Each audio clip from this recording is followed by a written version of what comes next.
आदिवासी सूची में,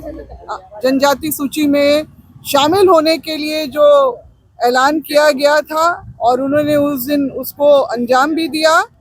उसी के विरोध में हम लोग तो पहले से ही विरोध में कर रहे हैं इसका, क्योंकि इन्होंने 2001 से जो झारखंड गठन के राज्य के गठन होने के बाद से जो आदिवासी सूची में शामिल किए जाने की इन्होंने मांग की, तो उसके मद्देनज़र जो है 2004 में झारखंड जनजातीय शोध संस्थान, जिसको TRI भी बोलते हैं, उसके द्वारा जो है शोध प्रतिवेदन जो है वो तैयार किया गया, जो 6 महीने की गहन और बहुत सारे मतलब फील्ड वर्क के अलावा जो बहुत सारे जो रेफरेंसेस थे जो पुराने समय से लेके वर्तमान समय तक का, उसके आधार पे जो रिपोर्ट तैयार हुआ है, एथनोग्राफिक स्टडी रिपोर्ट, उसके आधार पे इनका जो है दावा कहीं से भी सही नहीं बैठता है। 1913 का जो नोटिफिकेशन, जो इंडियन इनहेरिटेंस एक्ट मतलब भारतीय उत्तराधिकार अधिनियम का जो ये हवाला देते हैं, जिसमें कुर्मी को लिस्ट में अन्य आदिवासियों के साथ में उनको शामिल किया गया है, मगर 1938 का जब हम लोग देखते हैं नोटिफिकेशन, जो तब उसमें हम लोग पाते हैं कि उनको वहां से हटा दिया गया है। कारण ये है कि 1913 का नोटिफिकेशन के बाद इन्होंने इस बात का कड़ा विरोध किया कि कुर्मी जो है क्षत्रिय जो है जाति के हैं, शिवाजी महाराज के वंशज हैं, और इसीलिए वो आदिवासी का जो है इसमें शामिल नहीं किया जाए लिस्ट में। और इसका विरोध करते हुए इन्होंने जो है अपना ज्ञापन भी सौंपा है, और विरोध इतना किया कि उनको 1921 में जब अगला जो जनगणना जब हुआ इस देश में 1921 में, तो हम लोग पाते हैं कि इनको कुर्मी क्षत्रिय हिंदू के बतौर जो है इनकी जनगणना हुई देश भर में। और इसके बाद 1931 में जो आपका उड़ीसा और बिहार का जो संयुक्त सेंसस रिपोर्ट आता है, उसमें भी इनको जो है आदिवासियों की जो 2 इंपीरियल टेबल के सूची में इनको कहीं नहीं रखा जाता है। बस ये मेंशन किया गया कि ये एग्रीकल्चर बेस्ड कम्युनिटी है, एग्रेरियन कम्युनिटी से बिलोंग करते हैं, चरवाहा और खेतीहर के इसमें भी इनका जिक्र हुआ है, और इस तरह से जो है ये आदिवासी सूची में शामिल नहीं हुए हैं। तो यही हमारा है कहना कि 2001 से जो इनकी मांग थी वो बार बार जो है पार्लियामेंट हाउस, संसद में और साथ में विधानसभा में बार बार उठती तो रही है, मगर 2004 का जो शोध प्रतिवेदन है, जो एथनोग्राफिक स्टडी रिपोर्ट के आधार पे, और काका कालेकर की कमेटी की जो अहर्ताएं हैं, मानक बने हुए हैं, उसके अलावा लोकर कमेटी जो 1965 का उसके जो मानक बने हैं, उसमें ये कहीं से भी खरे नहीं उतरते हैं। यही कारण है कि इनकी जो है मांग को बार बार संवैधानिक जो इसमें आपका आता है, रजिस्ट्रार जनरल ऑफ इंडिया, गृह मंत्रालय भारत सरकार, वहां पर से रिजेक्ट किया जाता है, और साथ ही साथ ट्राइबल अफेयर्स मिनिस्ट्री जो भारत सरकार, वो भी इसको लगातार अमान्य कर रही है इनकी मांगों को, इन्हीं सब अहर्ताओं और मानकों को मद्देनजर रखते हुए। राज्यपाल से आज मुलाकात की, क्या कुछ?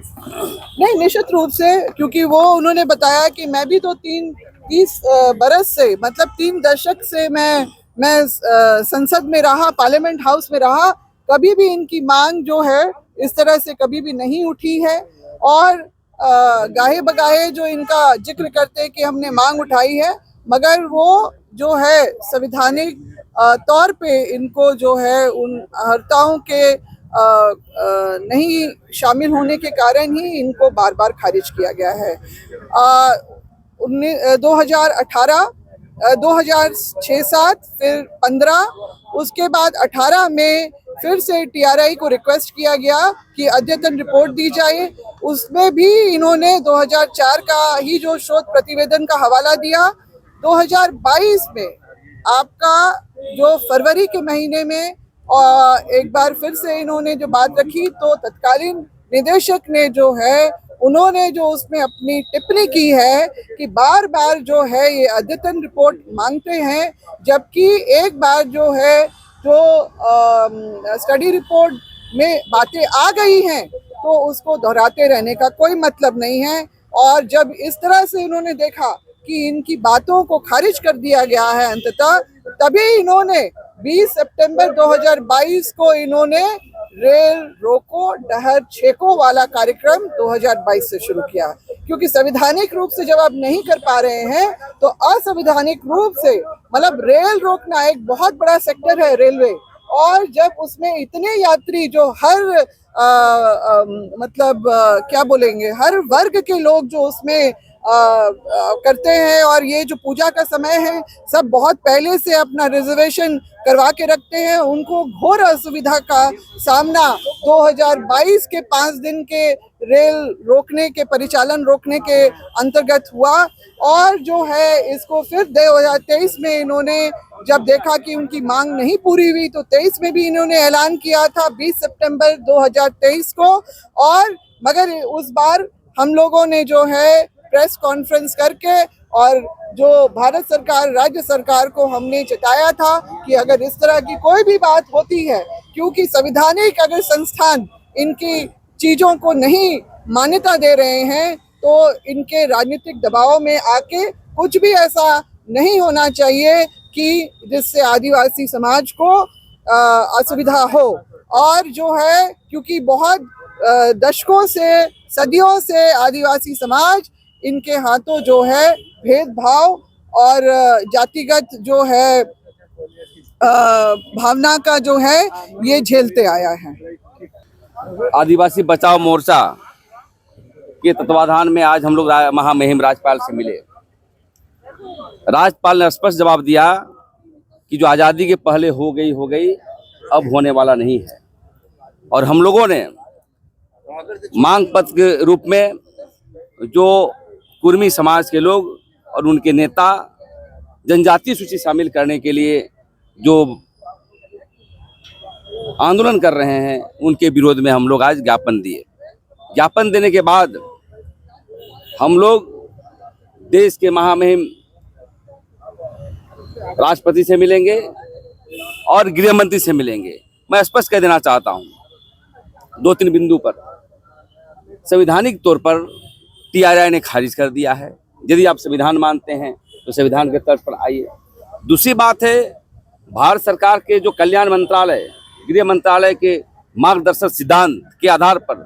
जो 18 बिंदु आते हैं आदिवासी बनने का, आदिवासी सूची शामिल होने का, उसमें एक भी नहीं आता है। इसलिए हम लोग कुर्मी समाज के जो मांग कर रहे हैं वो असंवैधानिक है, गैरकानूनी है, और ऐसा ही रहा तो राज्य में अराजकता की पैदा स्थिति होगी। हम अपील करना चाहते हैं आपके मीडिया के माध्यम से कि हे कुर्मी भाई, आपने अलग राज्य के लिए आंदोलन किया, हम लोग मिलजुल करके, और भी मुद्दे हैं, स्थानीय नीति है, पेशा कानून है, जमीन लूटी जा रही है, बाहर के लोग यहाँ के नौकरी कर रहे हैं, सभी मुद्दे पर लड़ाई करने की जरूरत है। और हम यही कहेंगे कि यदि वो लड़ाई को आगे बढ़ाया जाएगा तो हम लोग भी बढ़ेंगे, और यहीं पर नहीं रहेगी। आदिवासी समाज बिल्कुल ही लोकतांत्रिक मूल्यों को रखते हुए आगे बढ़ने का काम करेंगे।